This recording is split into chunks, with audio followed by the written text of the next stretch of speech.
The architectural movement called Modernism was a movement born from industrialisation, and it started in the late 19th to early 20th century. Industrialisation allowed for new materials to be mass-produced and used in building. With this, the first skyscrapers were built. Instead of heavy stone walls, buildings were supported by light steel frames, and glass was used as a key component. This allowed the building's interiors to be more spacious, bright, and open plan. Early skyscrapers were not completely disconnected from their earlier architectural styles, however, with many having ornamental exteriors and lavish interiors. In the early 20th century, modern architecture followed the ideals that the building should work efficiently and its use should be obvious from its design.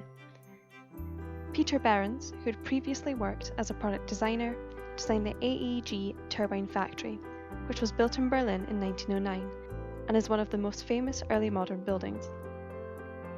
Behrens combined aspects of classical architecture, such as columns and arches, with concrete and steel. The three largest names in modernism had all worked for Peter Behrens, those being Le Corbusier, Walter Gropius, and Ludwig Mies van der Rohe. Into the 1920s, abstract forms were being created by the use of these light steel structures already utilised by skyscrapers in smaller home dwellings.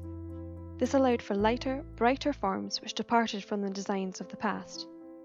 Le Corbusier's Villa Savoy, built in 1928, uses steel and concrete and became a case study in modern architectural home design. Le Corbusier was the main proponent of utilising these building methods for domestic dwellings, and is well known for his theory that architecture could reshape society for the better. He is famous for describing homes as a machine for living, and his many books brought his ideas to architects around the world. Other modernist architects were simultaneously developing their own styles using industrial methods. In 1919, Walter Gropius opened the Bauhaus, which was a school dedicated to combining art and architecture and bringing this to the masses. Mies van der Rohe later headed the school and continued his work in lightweight, predominantly glass designs.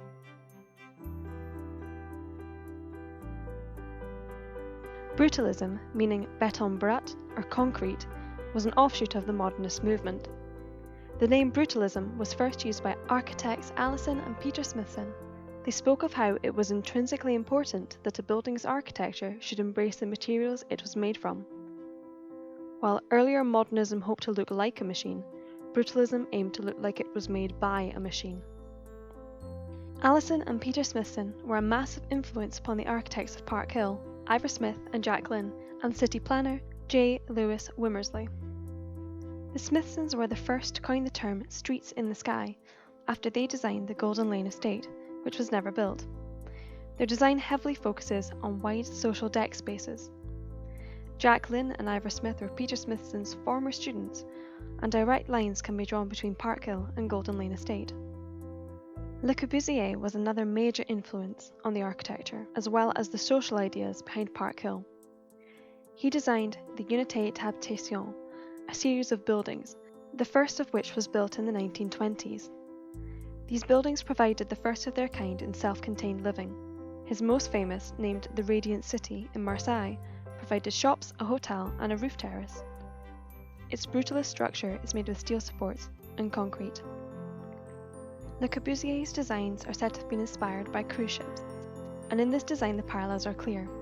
Two-storey homes are regular, narrow, and simplistic. Looking now to Sheffield, the end of World War II brought social and economic hardships. Architects across Britain were looking for innovative ways to build homes and embrace the future while doing so. The area of Park Hill had become synonymous with depravity, being nicknamed Little Chicago for its poverty and crime. Jack Lynn and Ivor Smith were entrusted with the designs of the Park Hill estate. Its brutalist roots are evident in its heavy concrete design, which provided all the essentials for living, without superficial aesthetic additions. The wide decks aimed to encourage social interactions and a sense of community. And for the many original residents, Park Hill was a vast improvement on their former homes.